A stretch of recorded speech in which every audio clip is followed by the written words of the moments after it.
Temos hoje aqui conosco Daniel Spencer, da série de palestras Guerra dos Sentidos. Gostaria de aproveitar a oportunidade de você ter vindo pregar aqui na nossa região para fazermos uma conversa informal com você, para tirarmos algumas dúvidas que nós temos, tal. E hoje você não sai daqui sem responder algumas perguntas sérias e diretas, tá bom? Muitos têm tentado obter respostas de algumas questões e coisas que estão acontecendo e por e-mails ou através do teu site, o www.planooriginal.org, mas parece que você é uma pessoa difícil de se encontrar, hein, Daniel? Bom, na realidade, a minha esposa é a primeira a sentir essa frase como uma verdade. Eu estou, neste momento, há praticamente mais de 2 meses em pregações e estive em casa 1 semana e meia. Todos nós fomos surpreendidos por este boom de e-mails, a minha caixa de e-mails encheu, o meu telefone não para de tocar, os compromissos têm-se acumulado, então, contra a minha vontade, eu não tenho conseguido atender a todas as pessoas da forma como queria e dar a atenção que queria. Então, realmente não é que eu seja de nariz empinado ou alguma coisa do género, tem sido realmente difícil. Eu peço a todas as pessoas que tenham compreensão em relação a isso. A Sara está a ajudar agora também para podermos atender a todos, não é? Fala pra gente uma coisa, como é que surgiu isso tudo? Com essa ideia de gravar palestras e tudo mais? Bom, na realidade tudo aconteceu assim naturalmente. Eu não gravei nenhuma palestra para ninguém, não copiei nenhuma palestra, nem distribuí nenhuma palestra a ninguém. Às vezes no final da palestra alguém pede que eu lhe passe um PowerPoint ou assim, eu entrego, mas essas palestras surgiram por iniciativa de alguém que gravou em Hortolândia. Eu lembro-me que eu passei a lição da escola sabatina no sábado de manhã e pensei assim, eu devia ter gravado a lição, mas eu não sabia que estavam a gravar. Aí eu comecei a receber e-mails e comecei a reparar que essas pessoas falavam de coisas da palestra, mas que eram igrejas onde eu não tinha ido. E eu comecei-me a perceber que havia alguma coisa de estranho, até que me apercebi de que tinham gravado as palestras e que elas estavam a ser distribuídas como folhas de outono, como eu disse, e até do Japão recebi telefonemas, de amigos de Portugal também já me ligaram, as palestras estão a chegar a todo lado, e então começaram a acumular-se os convites. Então não foi uma coisa que foi pensada ou planejada, foi uma coisa que aconteceu, não é? E diz pra gente o seguinte, quem é Daniel Spencer? De onde você veio?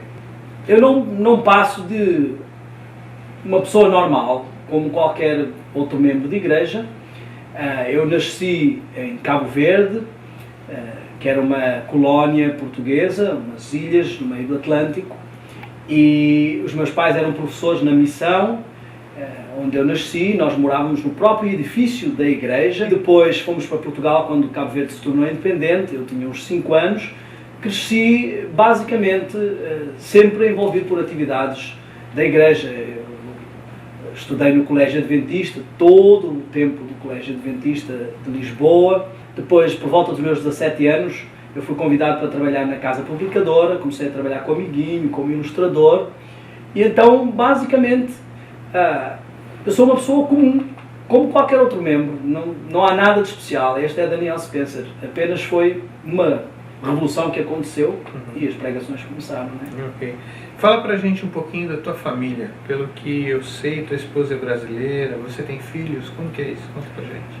Bom, a minha esposa, ela teve um papel muito importante em todo este processo, porque ela me ajudou um pouco a me encontrar. Eu tinha planos de ficar solteiro até aos 40, mas ela estragou todos esses planos e ainda bem. E ela teve um papel muito importante na minha estabilização, digamos assim. A forma como nós conhecemos foi muito interessante. Eu tenho mais cerca de 10 anos do que ela. Eu costumava frequentar a igreja onde ela estava. Eu ia de moto, fazia às vezes até umas aventuras. Ela tinha 12 anos, eu tinha 22, não me chamou a atenção, mas algum tempo mais tarde eu a encontrei no acampamento e eu vi, opa, esta moça cresceu.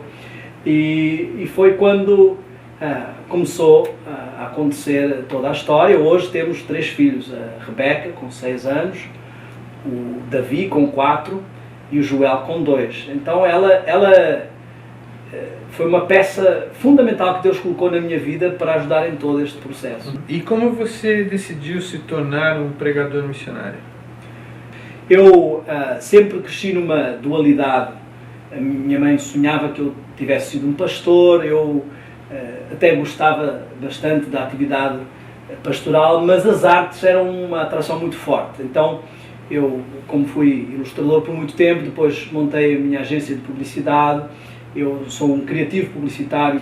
Então, a minha vida era uma vida comum e depois Deus colocou um convite da União Portuguesa, que estava a preparar umas campanhas evangelísticas por satélite, juntamente com a divisão euro-africana. Essa campanha iria para os países africanos e precisavam de alguém com uma certa identidade. E eu senti que isso era uma responsabilidade muito grande. Eu iria representar a Igreja para o mundo e eu teria que pôr a minha vida em ordem. Eu senti que eu não poderia desempenhar aquele papel, aquela função, sem colocar a minha vida em ordem. Então eu comecei a assumir um compromisso com Deus e comecei a orar.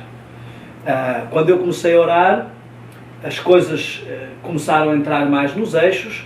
Aí nós decidimos casar e a Sara tinha um sonho parecido com o meu, de ir para os Estados Unidos, onde eu tinha uma irmã. A minha família morava toda nos Estados Unidos e a minha irmã estava como missionária. E juntou-se então uma coisa à outra e nós decidimos ir. Muitas pessoas pensaram que estávamos a fugir do meu passado ou a fugir de todas as questões por causa da crise da empresa e das contas, muitas contas. Até hoje eu pago muitos preços, não é?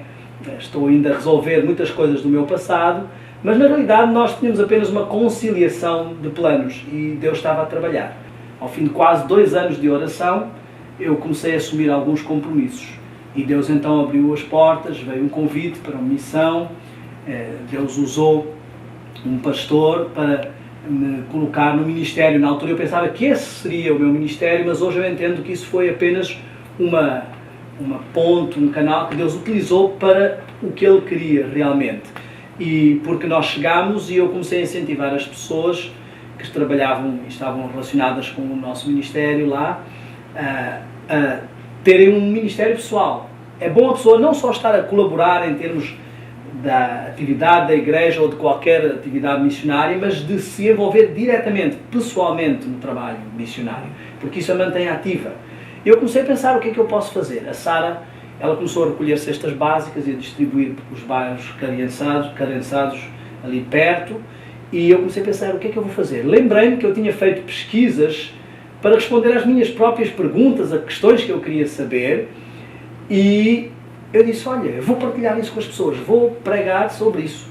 E foi assim que comecei a pregar. E começaram a chover os convites e eu me tornei um pregador. Foi basicamente assim que aconteceu. Mas se você quer pregar, por que você não foi se tornar um pastor? Bom, as pessoas têm alguns clichês. Nós normalmente temos a tendência de pensar assim. Se alguém quer ser um leigo e ficar ali no seu lugar inativo, tudo bem. Mas se a pessoa se quer tornar um leigo ativo, então tem que fazer teologia e ser um pastor. Eu não vejo nenhum problema em fazer teologia. Eu já fiz até os cursos de doutrina. Em Portugal havia curso de doutrina com um pastor, já uma pessoa muito conhecida na igreja, que representa normalmente a igreja em Portugal. Eu participei de alguns cursos de doutrina, como qualquer membro. Só que há um fosso entre o leigo inativo e o pastor, e esse fosso é preenchido pelo leigo ativo. Ele tem que entender que ele é chamado a ter um papel ativo, a colaborar com o pastor, a colaborar com a obra, a ser dinâmico, e que não pode viver no clichê de que se é ativo tem que ser pastor. Nós ouvimos dizer muitas vezes que